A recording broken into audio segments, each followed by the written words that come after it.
So welcome everyone. Thank you so much for joining us. My name is Michael Fraud. I'm the Assistant Program Director at Drisha. Very excited to welcome everyone here to the first class in our series Kevod Hamet and Kevod Habriyot, the honor of the dead with Rabbanit Leah Sarna, one of the first classes for our new fall program series here at Drisha. This class in particular, we're really excited to be offering as one of the first things that we're doing post Chagim with Rabbanit Sarna, who's our Associate Director of Education as well as our Director of High School Programs. She has previously served as Director of Religious Engagement at Anshe Shalom B'nai Israel congregation in Lakeview in Chicago, and was ordained at Yeshivat Maharat in 2018. Has also gotten a BA in philosophy and psychology from Yale University and trained at the Selke Abraham Beit Midrash for Women at Migdal Oz. Has learned previously at Drisha as well as at the Center for for Modern Torah Leadership. So we're thrilled to be working on this class, which will, like I said, be talking about Kevod Hamet, honor for the dead, as well as Kevod Habriyot, the honor for living beings. Over the past number of months, hundreds of thousands of people across the globe have died from COVID-19. In many of these cases, the deceased were neither buried nor mourned in typical ways. This series is going to be exploring some core texts about Kevod Hamet, our obligation to recognize dignity in the dead, as well as places where those texts describe Kevod Hamet as an extension of Kevod Habriyot, human dignity, and asking what happens in situations like ours where those obligations conflict, where maximally honoring the dead might endanger the living, and what our obligations toward the living can teach us about our obligations toward the dead. But with that, I'm going to turn it over to Rabbanit Sarna. Hi everyone, I hope you're all having a great evening. Thank you so much for joining. I know some people might be a little tired of all the Torah stuff after all the Chagim, but as we know at Drisha, there's no such thing as too much Torah, so I'm so glad you're here joining us. And I did want to just emphasize something that Michael said, which is that this fall we're teaching a lot of Torah about human dignity. Our sense is that that's just a really resonant and relevant and important topic in our world right now, in America right now. So I strongly encourage checking out all of the other offerings that this is just a small fraction of. And because I'm on the staff at Drisha, I had the opportunity to kind of decide what I wanted to teach with kind of a broader vision of what everyone else was teaching. So really, I hope you see our offerings as giving a little bit of a coherent picture. And I do strongly encourage you to see this as just one slice of a whole. So we're going to be talking in this 3-part series on Monday nights for this week and then the following 2 weeks about Kevod Hamet. And I'm sorry that you can't open the source sheet, but I'm going to be sharing my screen so you can follow along with me, or Michael can try and figure out how to send it in another format, maybe. So we're going to be talking about Kevod Hamet as an extension of Kevod Habriyot, and I'm going to share my screen because I want to show you.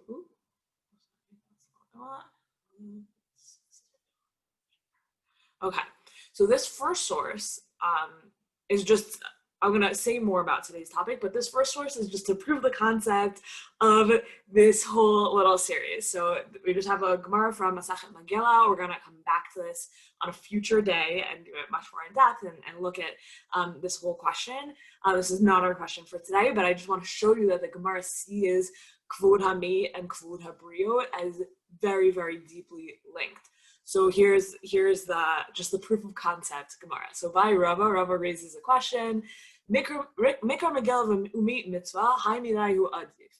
So you have to read Megillah, and you also have a deceased who there's a meat mitzvah would be like someone who there's no one obvious whose job it is to bury them, and therefore it's on everyone to bury them.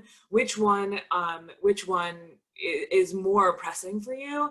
Mikra Megillah adif mishum persumei nisa, o dilma mitzvah adif mishum Kevod Habriyot.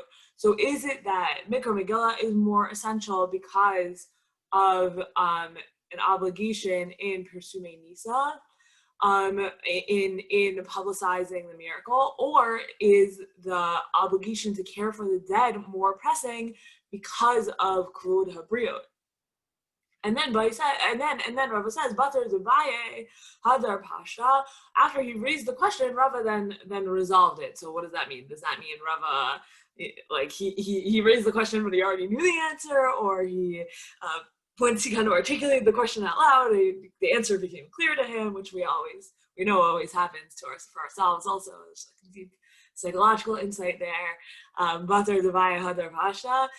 But he says then, meet mitzvah adif, the meet mitzvah, the deceased takes precedence. The amar gadol Kevod Habriyot shedocha lo taseh shebatorah. This last sentence we're going to dive into in a future shiur, but it appears a number of times throughout the Bavli.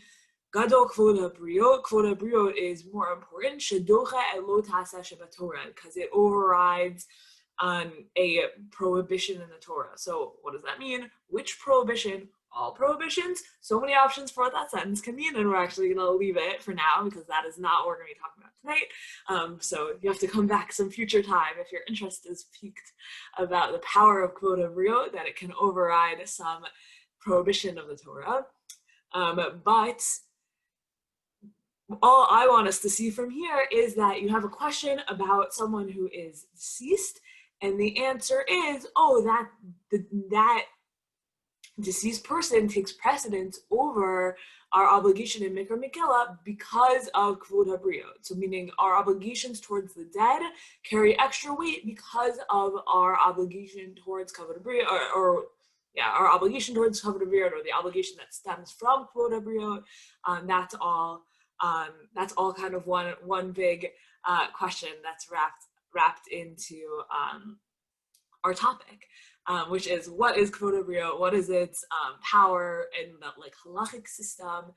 But more to the point, which is all I'm going to leave it with today for now, because this source is just by way of introduction, is just that our obligations to the dead are tied in to Kevod Habriyot. So that was just a little bit proof of concept.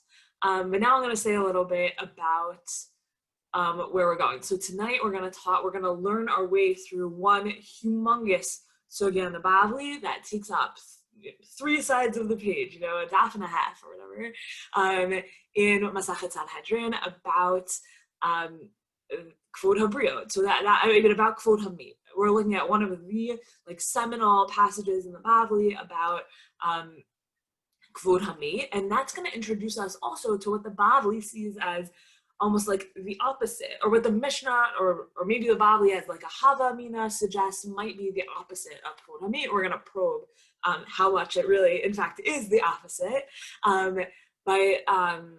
We're going to ask all sorts of questions about, we do this practice. Is that about the dignity or the honor of the departed, or is that actually to give honor to those who stay behind, to the living? And then based on that, we're going to ask, is the honor accorded to the living the same thing as Kevod Habriyot, or is it something different? And that there's honor to living as opposed to honor to the dead, but actually the honor that we owe the dead is a piece of Kevod Habriyot and can't really be seen in opposition? Or how do these 3 concepts of honor to the dead, Kevod Habriyot, and Vikar Dechaye, or something like that, which we'll see soon enough in the Bavli, how do those concepts fit together? Are they actually as much at odds as they might seem?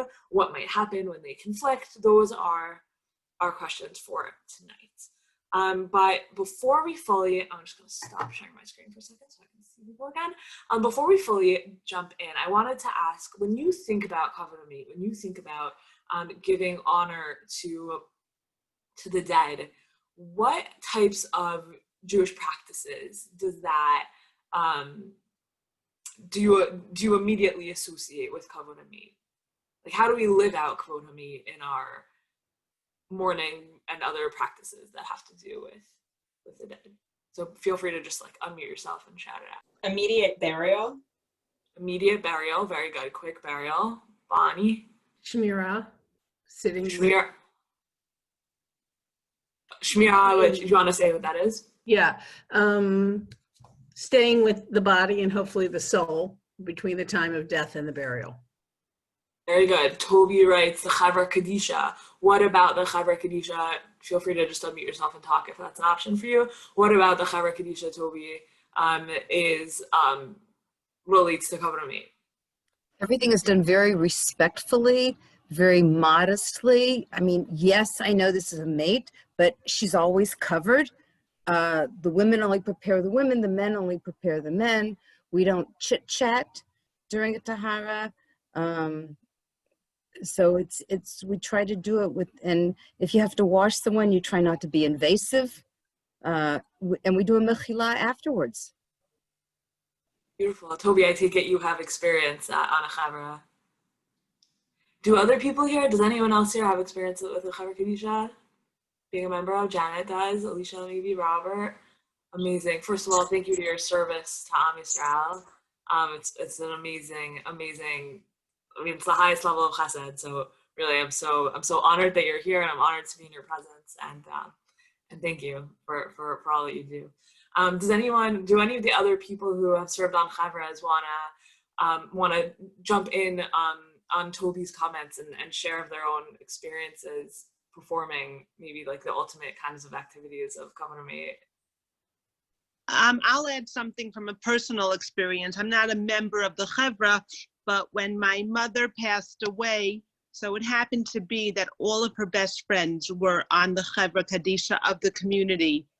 And, you know, she passed away at a very inconvenient hour. It was in the middle of the night, and they just come. And it's the most unbelievable thing. And they just, 1 a.m. and they're coming in to do what they need to do. And it was, there's tremendous Kevod Hamet that takes place through the Chevra Kadisha. Yeah. Does anyone else have other examples of things that we do to give dignity and honor to the departed? So here are some interesting ones. What about a eulogy? What is a eulogy accomplishing? There's no wrong answer. It's hopefully celebrating the positive parts of their life, So it's celebrating the positive parts of their life. And bringing out people who may not have known that person as well as they know the family or the Avelim or whatever, brings that forward to them. Mm-hmm. Beautiful. Could someone argue, so Bonnie would say that the eulogy is in fact about honoring the dead and bringing forward the positive parts of their lives and enabling other people to potentially learn from their legacy, all of those things. Could someone maybe argue an alternative perspective, maybe that actually the eulogy is not about the dead particularly? Yeah, go ahead. Yeah, I could say, the eulogy is also the need for that people have to talk about the person. It's not necessarily for the person that passed, but it's for the individual themselves that is giving it, that needs to share. Amazing. Yeah, so it could also be about the person who's giving the eulogy. Also a source of comfort for the family and for the friends. And especially if you go to a funeral of someone and maybe you don't know them so well, their kids or something like that, you learn a lot about who this person was. So instead of it just being some old person that died, you find out all these strengths that person had and, what he or she did in their life. But it's a big comfort for the family when they hear things. Absolutely. So it's a comfort for the family. It's a comfort for all the people who come to listen and learn about that person. Absolutely. There's one other thing. It's going to come up in the Gemara, but there's another perspective, which is that I think when Ruth Bader Ginsburg laid in state, there was a certain feeling that certain American Jews maybe had about that. Okay, Janet wanted us to say, not to sound too pedantic, but we don't actually do eulogies, we do hispadim. Okay, fair enough. You're welcome to jump in and say what you feel is the difference between those things. Should I give you a second? My understanding is that eulogy comes from the Greek and it just means to praise, whereas hesped is more closely aligned, I believe, to the shorish for to wail. And so it might be not as polished, perhaps not as, performative. It might be actually more, in my opinion, more authentic, because it might touch on good and bad. And I've heard plenty of surprising hespedim that are nevertheless, I think, really honoring the relationship. Absolutely. There's something very interesting in what you said in the times of the Mishnah and the Talmud, and even up to now in certain communities, they would hire actually professional mekunanim, which that word for sure comes from wailing, and their job was and is to make everyone cry. And professional wailers. We're actually going to see the Gemara talk about wailers not with an H. We're going to see the Gemara talk about what happens if, like, the family doesn't want to pay for them. Do they have to? So yes, definitely to the crying part, but actually I'm not sure I agree with you about the performative part. I think in some ways that if you're hiring people who maybe didn't even know departed to wail, then maybe the wailing is in a certain way performative. But I think that certainly would serve a purpose too. But also the ways that our traditions have changed over time vis-a-vis that, I think, is also super interesting. I was just going to say one other thing, which is that I was saying about Ruth Bader Ginsburg laying in state, that there was like a kind of like a national pride that a lot of American Jews experienced around that. So not just honor for the departed or honor for her family and people who like knew her personally, but also this sort of like, wow, an American Jew laid in state. We've really made it in this country in a certain way, or a certain feeling of like, I don't know, like Jewish acceptance or Jewish power that came along with that, and that kind of national pride. We're going to see discussed in the Gemara as well, as something that can come out of our kind of death rituals, in a way that like you can read it, and then as I was learning it, I was sort of like, wow, that really resonates with this thing that just happened here. So that was kind of just an interesting moment. Okay, so let's jump back into the Gemara, and great. Okay, so our Gemara is gonna be talking about, or it's going to jump off of a extremely strange set of psukim. So these psukim are talking about, or in Dvarim 21, the psukim are talking about a case where the court unfortunately has to put someone to death. The Torah has a lot of violations that could result in the death penalty. Fortunately, the evidentiary standard is extremely high. So we have a famous debate in the Gemara about whether the Sanhedrin ever really put anyone to death or not.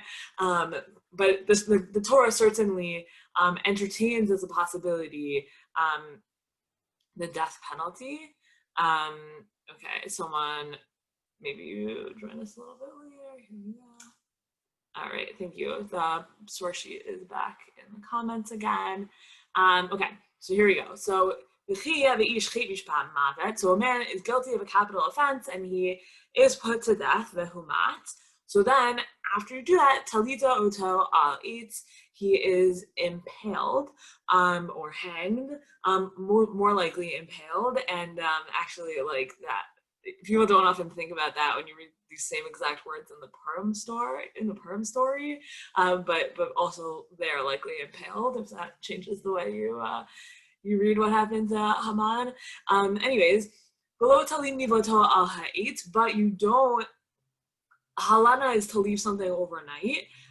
We see that same language regarding like various korbanot and things like that. So you don't leave it overnight. You don't let it sleep. And Ki kavor tikparenu, but surely you will bury him. You must bury him by Yom Hahu, on that day. And then this is there are 1,000 ways to interpret this next piece, and we're not going to go into this today because the Gemara we're going to focus on is just going to jump off this into the obligation that towards burial that applies to people who did not get the death penalty, but it will just go with one of many possible interpretations. Ki kalat elokim talui, because here the JPS translates it as an impaled body is an affront to God. You shall not defile the land Lord your God is giving you to possess. So leaving a body hanged or impaled overnight would be an affront to the land, and possibly also an affront to God. The classic parshanut on this is just very beautiful, which is that because man is created in the image of God, it looks like God is being hanged, and that is and that's a problem to the honor of God.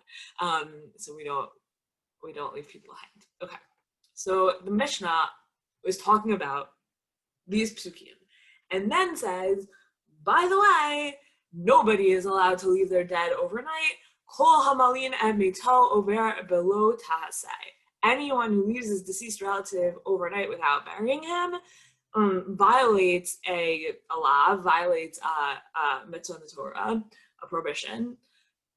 Except halineu lichvodo, but if he was left overnight for his honor, such as lahavilo aron v'tachrichin eno verla. So, for example, the honor of the dead would be to bring a coffin or to bring shrouds, then that would not violate the prohibition on leaving him unburied overnight. So if you only saw this, here I'm going to cover up the rest of the Gemara so you can't read ahead. If you only saw this, what would you think, why would you say that arod v'tachrichin, that coffin and shrouds are the example is brought by the Mishnah, and not actually any of the things really that we suggested. They don't say, oh, the chavra is busy with someone else. They don't say, oh, you can't, you need to wait until someone writes the eulogy. The eulogy is not ready until tomorrow. Okay, let's give them a night to write the eulogy. The Mishnah really says just these two things are aron v'tachrichin. The translation here adds in e.g., for example, but that's not really what the Mishnah says. The Mishnah says to bring just the physical necessities of burial, which is coffin and shrouds. And therefore, so based on that, what would you say Kevod Hamet is? You're only allowed to push off the funeral for the dignity, for the Kevod Hamet, for the honor of the dead. Here's what the honor of the dead is. You need a coffin, you need shrouds. So how would you generalize about the honor of the dead? Please. I think there's a connection to the pasuk from Devarim about the Adamah. You know what I mean? That the Aron and the Tachrichim are what go with the mate into the Adamah. And it's I said you're smiling, that's a good sign. It's connecting that to the thought of what is that kavod and where we're going and how's it coming into play here. Good. So the kavod is the return to the Adamah. Yeah, that's it. Because let's say lo tatamei to admatecha, right? That it's helping us fulfill what, in theory, Hashem is asking us to do there, and not defiling the land by preparing the physical components of what the mate and the adamah together. What connects them is the aron and the tachichim. I love that. I love it in so many ways because it's also like if I told you put a dead body is considered like an av hatuma. It's like the most impure thing. Put it in the ground. What would you think would happen? And what in fact does happen to the ground? Meaning, right? You put a dead body into the ground, the Kohen can't walk there anymore. And so you're saying, but that's a kiyum of lo titamad ad matacha. That's right. Like that's how you live out by your read, which is like a very beautiful and very like topsy-turvy but amazing read. Right? How do you live out the injunction of the Torah of not to defile the land? By defiling the land, which I absolutely love. It looks like someone shared something in the chat. Let's read that. Alicia says, but what about a place to lay the person to rest? We don't just bury people wherever we feel like. Right, so we're missing something. Right, Lavila, our own Tachrishin. Well, that's not enough. You need also a plot. And plots are really hard to come by, and they're really expensive. We're really grateful for all of the organizations we have in the United States that help people who can't afford it get plots to be buried in, and that's like a really important function of the Jewish community. And by the way, they need a lot more money these days, so definitely if you're looking for somewhere to get tzedakah, but also Drisha.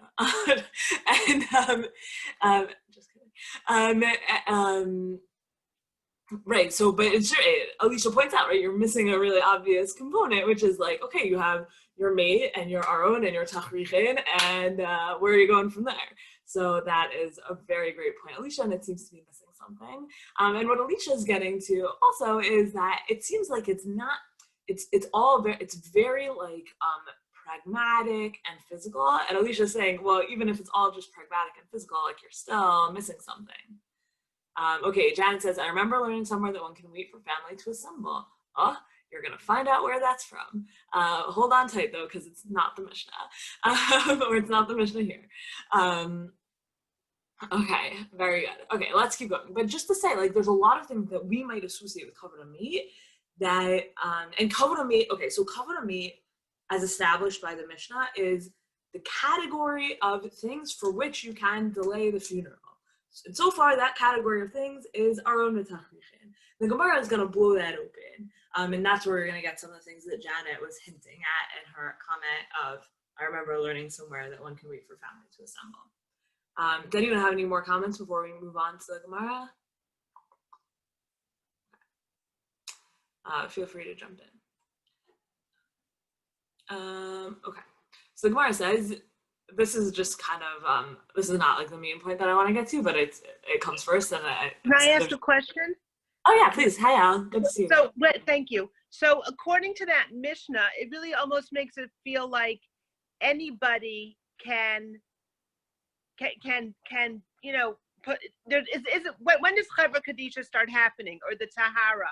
Like, where are we in history when that becomes tradition? Can anyone just do tachrichim and the aron? Yeah. I mean, even now, like, you would want the knowledge that the Chevra has, but let's say there's no Chevra, like, you could do it. Yeah. Okay. And you wouldn't do it as well as some of our friends here could. It'd still be a good thing to do. Okay, so the Gemara says, this is a little bit of a shocking question, so prepare yourselves. Is burial obligatory because of disgrace or because of atonement? Those are like really interesting options, and really like surprising options, because we generally would say, oh, burial is about kind of what Bonnie was just suggesting, of like returning to the earth, and that's why we bury. And the Gemara doesn't really entertain that option at all. The Gemara says, oh, you have to put a body in the ground because otherwise it will be disgraced, meaning because what happens to bodies if you, in a world before refrigeration, if you leave them unburied, that's a disgraceful thing for that body. Or is it because of atonement? Does anyone want to hop in with a guess on what this prospect of kapara, burial being about kapara, would be? Well, in discussions of capital punishment, it talks about how the death and the burial of the person who's been put to death is a kapara. This idea that somehow the proper burial is part of the atonement process.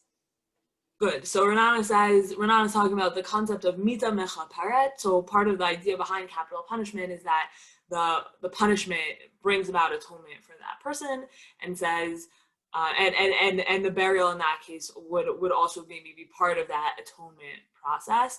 But Renana, do you want to say another word about like, can you like concretize that a little? Like, is that just like a thing that happens like in theory, or is there some like practical piece of burial that would lead us to believe that? I'm not. It's interesting. I'm not sure. I mean, the thing that I do know a fair amount about is that, right, at least in the oldest traditional sources, somebody who chooses to end their own life does not get buried, that they don't get the opportunity of that kind of final being put to rest, and I guess maybe that final kapara, because of the way they chose to die. We no longer do that, and it probably was never practiced, but that was at least in the sources. And so there is an idea there that somehow you can use withholding of burial as punishment as well.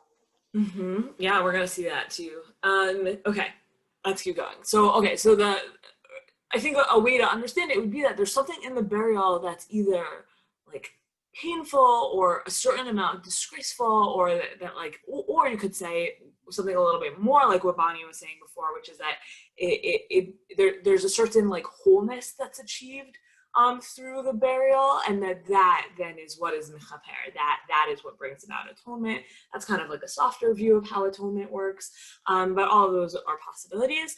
And the Gemara says, "L'may nafka mina," what's the practical difference? Like, who cares what the reason is for burial? What difference does it make? So if someone says, so if someone says, I don't want them to bury that man, i.e., I don't want them to bury me, so if you say that burial is on account of disgrace, then he's not allowed to waive it, because it's a disgrace not just for him but for his family. So if a person says, I don't want atonement, then that's on him. Maybe he's allowed to choose not to have atonement, so maybe he should be allowed not to. So that's the Gemara's question. And then they bring a few, again, this is like not the main point I want to focus on today, but they just bring one of the tashmas here, one of the suggested proofs was just like really great. So Tashma would be the Ikvar Tzadikei. So you hear a proof from the fact that our righteous patriarchs, right? Well, that's how the Gemara gets interpreted traditionally, that these Tzadikim are Avraham, Yitzchak, and Yaakov. The Torah tells us they got buried. And not just, they're not the only people in the Torah who got buried. Like we just saw possibly Hashem burying Moshe on Simchas Torah in the Torah reading, So everyone in the Torah is buried. Via Mar Mishum Kapara. So if you're going to say that it's about atonement, then Tzadikei Kapara Tzrichei, then do these righteous people, do Avraham, Yitzchak, Yaakov, Moshe, Aaron, Miriam, do they need kapara? And the Gemara says, yes, because the Gemara says, yes, they do, because Kohelet, just continuing with our things we've read recently theme, there's no righteous person on earth who does good and never sins, and therefore if burial is about atonement, everyone needs it, even our patriarchs needed it. So that was just like the Gemara being wonderful. Okay, let's move on to the part of this that the conceptual part of this that I'm the most interested in. So here's the Gemara's next question. Yivailahu, Hespeda, is eulogy Yikara D'chaye Have or Yikara D'shchive Have? Is eulogy delivered for the honor of the living relatives, or is it delivered for the honor of the dead? And then the Gemara is going to do the same kind of pattern as we did last time. What's the practical difference? The Amar lo tispedu alahu gavra. So it's again like the same exact model of what we just saw. Someone says, don't eulogize that man, don't eulogize me, meaning how Gavra referring to himself, or inami. So the first nafkamina would be if someone says don't do it for me, then if it's about the dead, then you could listen to them, but if it's about the living, then you wouldn't listen to them, for the same reason as if it's about bizayon, if it's about disgrace before, then if it's for then the living people are disgraced, so we care about them. And the second nafkamina would be lafuke miyarshim. So the question is, can you collect the fees from the heirs? So this is what I was talking about before, that they would pay people to eulogize. And the question here is, can you force the heirs to pay? And so if it's about the honor of the living, then the heirs can maybe waive it and say, we're cheap, we don't want to pay for it, it's for us anyways, we don't want it. But if it's for the dead, then you can force the heirs to pay. So so that's the Gemara's question here. But what I'm very interested in is, or like the bigger conceptual question that I want us to keep in mind is, Kevod Habriyot, how does that fit into this? Is Kevod Habriyot the same as Yikar Dechaye? Is it the same as Yikar Deshchive? So is it the same as the honor of the living? Is it the same as the honor of the dead? Or is it actually something totally different? And you could say, well, Leah, I don't think these concepts have really anything. I don't think these concepts have anything to do with Kevod Habriyot, but remember source number one. So my instinct is that they are profoundly related, and in future classes we will see it more of that. Okay, so we're gonna look. I'm just gonna like flip through here. These numerals, these Arabic numerals, do not appear in the Talmud. I added them in because I wanted us to be able to keep track of where we were, because we're going to see a bunch of tashmas all in a row. And whenever the Gemara does this, it's always amazing. So just like in your own learning, when you notice like a bazillion tashmas one after the other, just like start reading carefully, because what follows is going to be awesome. So just so you can see, right? So that's 1, 2, 3, 4, 5, 6, 7, 8. And then we'll have 9, and then we'll have a resolution. Okay, so that's basically what we're doing for the rest of tonight. We'll jump to some sources that get quoted. Okay, so the question on the table is eulogizing for the honor of the living or for the honor of the dead. So here's our first one, and we'll see that each of these tashmas is like confusing and weird and amazing. So hopefully we're probably not going to get through all of them, but we'll do as well as we can in the next 22 minutes.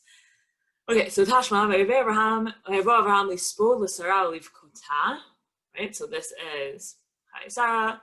Abraham came to eulogize Sarah and weep for her. The Amar mishum yikar d'chayhu, mishum yikar d'Abraham ashulay Sarah. So if you say a eulogy is delivered due to the honor of the living, would you say that they pushed off Sarah's funeral in order to wait for Abraham? And then the answer is Sarah gufa nichala ki hechi demiyakir ba'Abraham. Sarah would have wanted, or Sarah did want, Sarah who has been departed, would have wanted for Abraham to be honored by eulogizing her. So when you have a series of tashmas, it means that each one is inconclusive. So the tashma starts out here with a question of, really, you would say it's about the honor for the living? How could you say, right? It must be about the honor for the dead that Abraham, that they would leave Sarah so that unburied, so that Abraham could come and eulogize her. And it's really about honoring Sarah. And then, right? So that's proof. That's proof that it's about honor for the dead. And then the Gemara says, like, how could you say, oh, sorry, that's proof that it's about, hang on, sorry, I got confused in this already. Right, it can't be about honor for the living, it must be about honor for the dead. And then they say, no, it could be about honor for the living, but that's okay because it would actually be, she would want it. So what does that tell you about honor for the dead and honor for the living and how far apart they are? I'm sorry, I think I got confused like 12 times in saying that over. Let's say it one more time. But the question I want to ask is like, where are we left with these concepts from this starting out question? So the Gemara says, if you'll say it's about the honor of the living, then is it for the honor of Abraham, they would have left Sarah unburied? And then they said, well, Sarah also benefited from it. Sarah gufa nichala ki hechi demiyakir ba'Abraham, because she wanted Abraham to be honored, and that Abraham's honor benefited her. So is it about Sarah or is it about Abraham?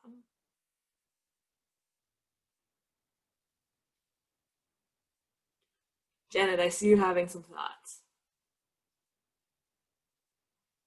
It's an interesting presumption that, and I wonder if it would have worked the other way around, gender-wise. It's an interesting presumption that to see him honored would be her honor. I wonder if it were flipped, if they would have come to the same conclusion. Totally. Great question. Yeah. Anyone else have thoughts on this? Alicia, do you have thoughts? I feel like I'm seeing you like... I mean, I find it really interesting that we keep seeing the word here about honor. When I think about Jewish teachings and Jewish values around death, I think of comfort. And I think of comfort for the mourners who are left behind. I don't think about honoring people. And so it's interesting to me to see it from this lens. Yeah, totally.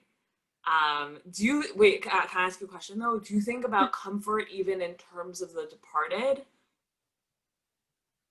I do. I mean, like, I think primarily of comfort for the mourners, but part of that is the bias from where I'm coming from. I help manage a cemetery, and so I'm constantly dealing with the mourners who are left behind.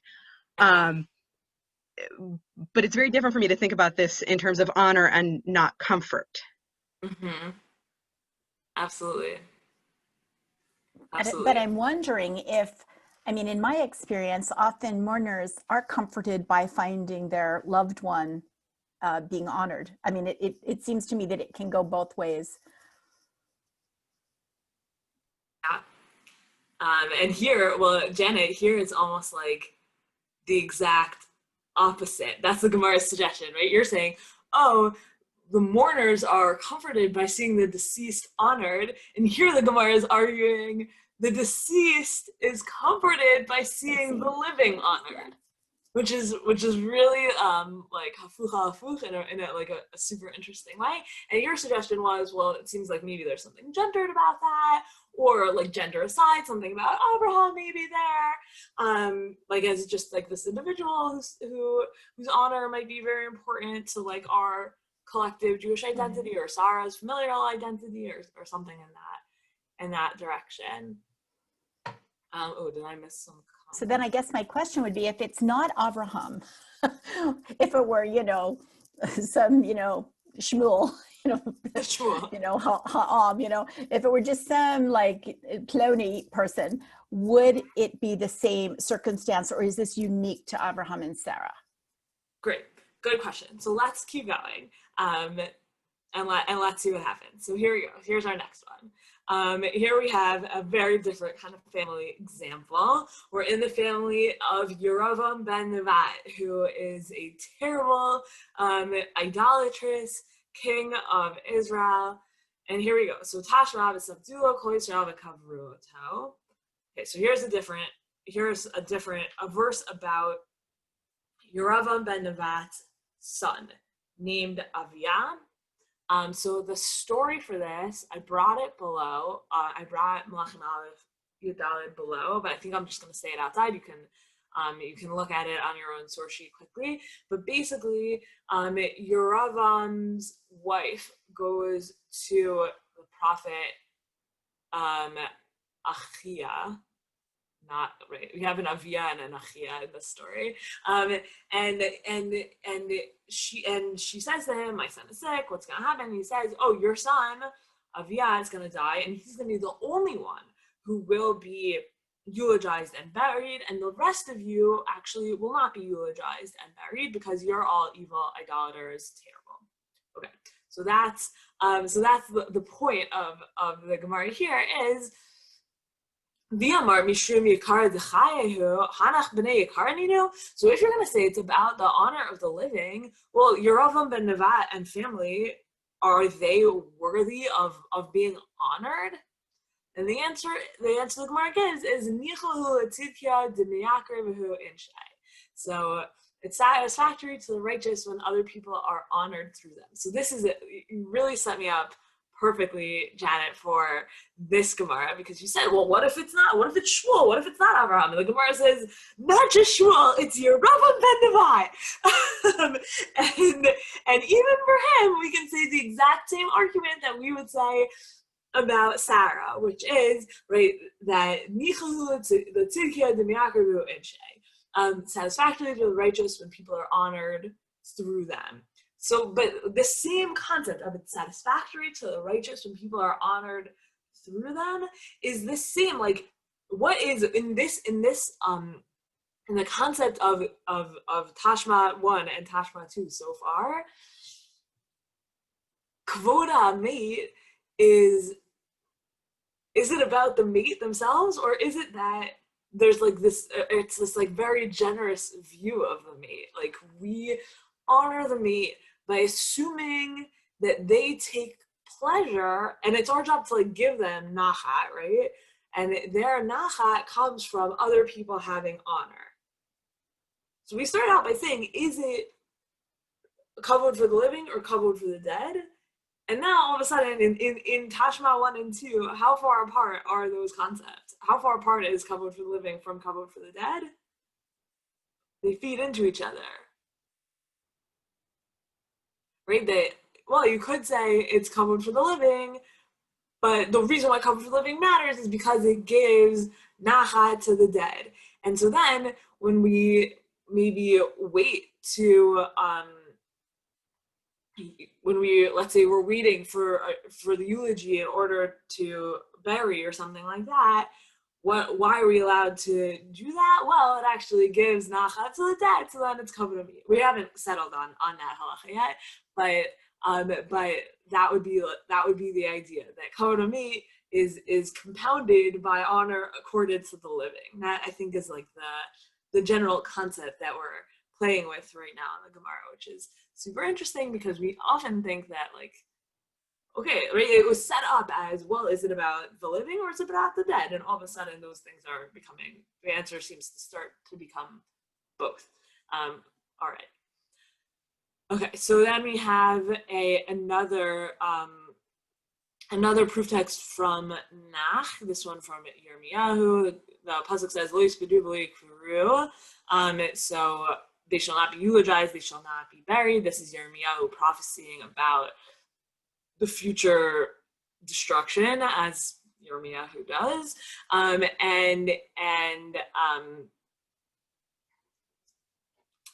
the wicked here are not being eulogized.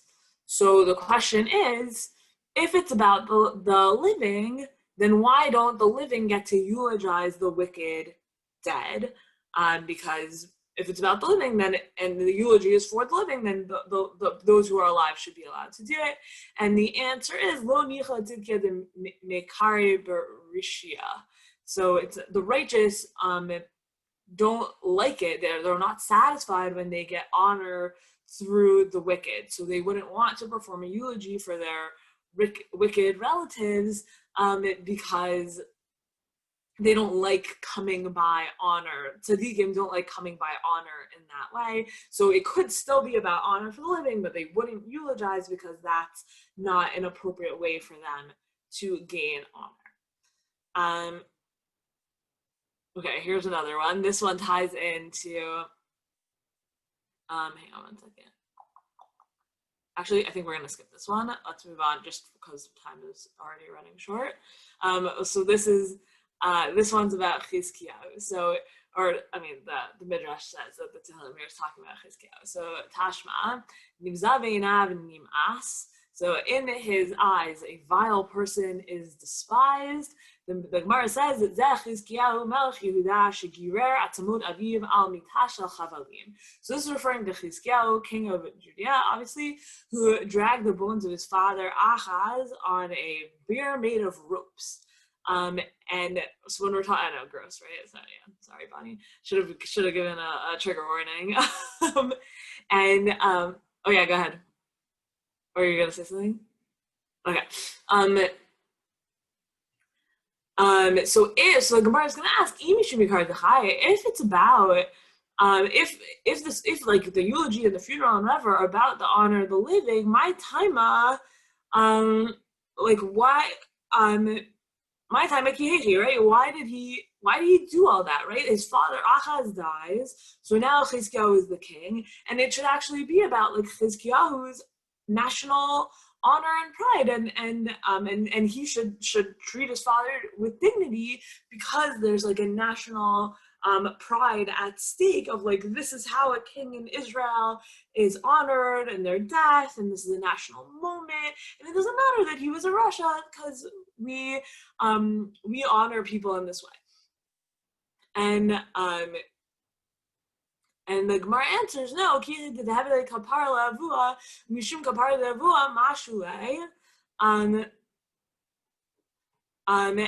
says it's actually about kapara for his father, and that he did all this in order to actually help achieve atonement for his father's sins through the disgrace that he brought about his father.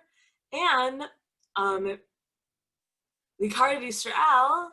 Okay, so maybe it should be, so fine, so maybe it's not about his father, maybe it's actually about the honor for all of Israel. No, Yisrael gufayu nichalu de me'achle yikrayu legabe. So Israel, it was worth it for them, for Ahaz to achieve kapara, and so they were mochel their kavod in order for Chizkiyahu to drag his father, to drag the bones of his father on a pyramid of ropes. So again, the same of like, well, and this is bringing in themes from that first question of is burial about kapara, or is burial about bizayon? Is it about atonement, or is it about dignity? Protecting dignity, protecting from disgrace. That's the translation of bizayon I was looking for.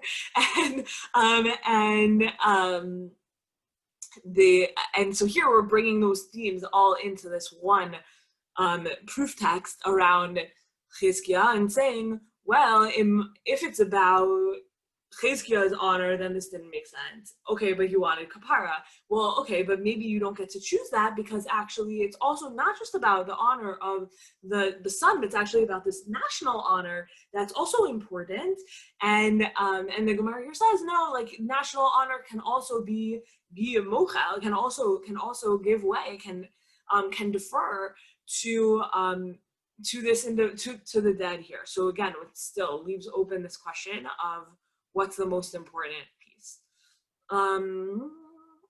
Okay, we're gonna skip 6 is great. It's basically Rabbi Yehuda Anasi saying, don't eulogize me in small towns.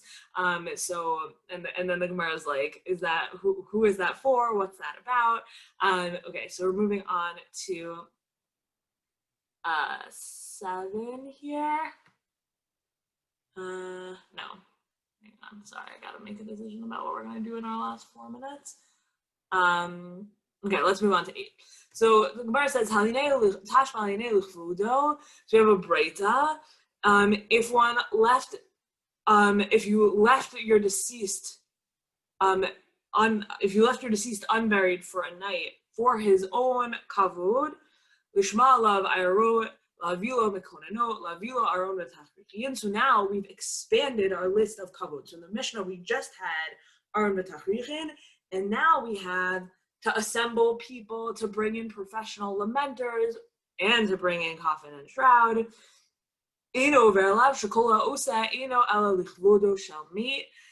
So anyone who does all the stuff, he's doing it for the purpose, right? He's doing it for the purpose of the dignity of the dead. And this language of is really interesting, because in a certain sense it opens up intention as a reasonable factor, right? Oh, I'm doing all this stuff for the honor and dignity of the dead, and therefore it's allowed, and it makes, and what's amazing about the power of Kevod Hamet, which we already saw in the Mishnah, but here it also brings it out even more, is that it seems like you have a mitzvah in the Torah to bury a body, and to do it as quickly as possible. Meaning it's not just like, oh, as quickly as possible, it's don't leave it overnight, which seems like a pretty, like the same way that like we celebrate Shmini Atzeret on Shmini Atzeret, and that is like a time-bound thing, and we don't get to say, oh, like for the dignity of Shmini Atzeret, let's move it to a Sunday. We don't get to do that. So too, like we don't get to say, oh, it says not to leave the body overnight, but like for the dignity of the body will, for the dignity of the deceased will, yes, leave the body overnight. Like, that's not normally how we interpret the Torah. And here, not only are we doing that, we're even now opening up the possibility of, like, yes, and like what dignity is open to interpretation, which is just like really, really an interesting piece of this particular Gemara here. And so then the Gemara goes on to say, right? We talked about it. This is what the Gemara is saying. So, meaning it seemed like that Breita would be a really obvious proof that it's about Kevod Hamet. And then the Gemara comes along here with this very radical and a very explicit read. It's the same project that's been engaged in all along, but saying anything that you do for honoring the living does not constitute disgracing the dead. Anything that you're doing in order to honor the living is not disgraceful to the dead. So that's the same idea of, we did for Abraham because it brings honor to Abraham and Sarah wouldn't have minded. Now we've completely opened that up to anyone.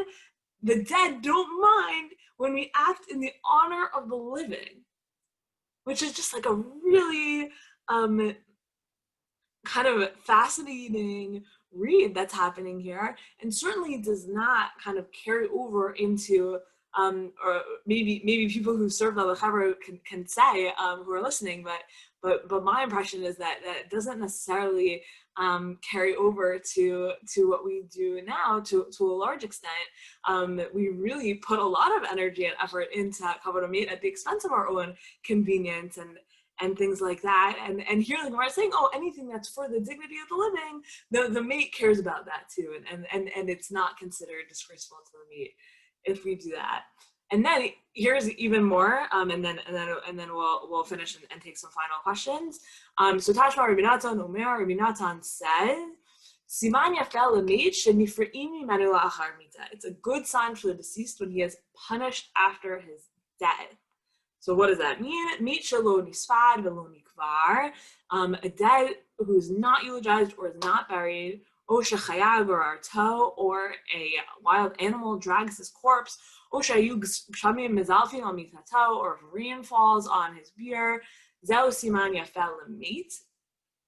That is a good sign for the deceased, presumably because it brings about atonement for the deceased, that's part of the reason why I brought that first part of the Gemara, is because atonement and burial seem to be very combined throughout this Gemara.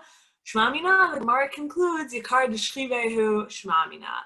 So from there we can conclude that the eulogy is delivered from Rabbi Natan, and that's how we conclude that the eulogy is delivered for the honor of the dead. And so when he is deprived of that honor, he achieves atonement. So from the fact that he achieves atonement through the deprivation of a eulogy, we see that the eulogy is actually for him. But and the Gemara says, yep, Shema Mina. And the Rambam says, yeah, it has to be Kevod Hamet, right? The Rambam paskins this for halacha. The eulogy is for the honor of the dead. However, and therefore, im tiva al tispedu in softinoto, if he says, yes, if a person who's alive says, when I die, don't eulogize me, he's allowed to waive that privilege for himself. But im tzivashlo yikaver, if someone says, I don't want to be buried, ein shomelo, you don't listen to him, because the eulogy is for the honor of the dead, but it's not an obligation. But kvura mitzvah shenamar ki kvor tibranu. But burial is a mitzvah, as it says in the psukim. Okay, I'm going to stop sharing. I know I'm exactly at time, but I do want to stick around for a little second and just wrap up and take some questions. So what I wanted to get at is, first of all, this Gemara is I think just really, really fascinating in the sense that it sets up this distinction between, well, is it about the honor of the dead or is it about the honor of the living? And then the Gemara just draws circles between those. Oh, it honors the living when we honor the dead. It honors the dead when we honor the living. It honors the living when we honor the dead. Right? And that really the honor of both is the honor of both. Which I think I was going to take some time and hear what you thought about this, but I'll just tell you what I think, so if people have to go, you'll at least have heard my final word, which is that I think that actually lays the groundwork for what it is about honoring the dead that is Kevod Habriyot, which is, right, the honor of the living is the honor of the dead is the honor of the living. The way we treat the dead reflects something about the people who are left behind, and that teaches us something about the dignity of humanity in general. So much more to discuss there, and that's why we think I'll have 2 more sessions together. And I'm happy to stick around for maybe another 2 or 3 minutes if people have questions or comments. Otherwise, join us again next week. Thank you so much for coming and participating and sharing and bringing your various expertises to the shiur. It was really a pleasure to learn with you. And as I mentioned at the beginning, lots of other stuff happening with Drisha's this semester. You can find all of that at drisha.org/classes. Question about the text. I don't have it right now looking at it, but it was about his drag. Let me pull it. About his dragging the father. Dragging Ahaz, yeah. Where'd it go? Oh, I can pull it back dragging, up. No, yeah, I'm looking at the whole thing of dragging Ahaz and on the ropes and not bearing and stuff like that. It doesn't seem like that. Oh, no, excuse me. Not the Ahaz, I'm sorry. The piece that we did right at the very end about Rabbi Natan here. I'm not seeing it. Let me go back to you soon. Anyway, about the if the deceased was not eulogized, not buried, if a wild animal dragged the corpse or rain fell, this is a good sign for the deceased. What in the world are you thinking that somebody was so wicked they needed this kind of atonement? That's a very, usually we don't look upon the dead in such a way. In such a way like, oh my gosh, they were so wicked that they had to do, oh my God, they really needed to atone. That's a great point. Like when you give a eulogy, if you have to find something nice to say about the person. And sometimes it can be a stretch, but if you give a eulogy for someone, you've got to be saying a positive thing. So this looks like the exact opposite. Yeah. I think there's a few ways to read this. The first thing I would say is we did see a source, one of the beginnings, at the beginning of the Gemara, we saw a question of, well, we tried to say, right, well, the patriarchs were all buried, so how can you say it's about atonement? And the Gemara says, Ein tzadik ba'aretz asher yasach, right, there's no quotes from Kohelet, right, even the most righteous people sin. So you could say that here, that, what do you mean they deserved it? Well, everyone deserved it, because everyone sinned. So I think that's like just like a kind of like a straightforward read, but I think like a pastoral lens on this would say, God forbid something happens meaning Ogisha, like this stuff is your nightmare, right? If you work in a funeral home, like you hear stories like just horrible stories, like from rabbis who do funerals, and then they were lowering the coffin into the plot and the body fell out, or so you're just awful, like ghastly things. And so to be able to say it's a siman tov when that happens, I think could be very comforting for a person or for a situation like that, to say, like this was an important step in that person, in the mate's journey. This like moment of disgrace was part of the kapara that we all hope to achieve in our in this life and in the world to come. I think that, I don't know whether everyone would find that comforting, but at least it's like a step towards comforting in that direction. So those are just like the 2 thoughts I had on that. But I agree, it's a hard text. Do we have a question in the chat? Let's see. Right, comforting to the mourners that it's not their fault, 100%. Anyone else have any questions? Otherwise, we'll call it a night. Okay, thank you all so much for learning with me. This was wonderful. Thank you so much. Kavod, really enjoyed it. Thank you so much. Great, thank you. Laila Tov. It's wonderful. Laila Tov.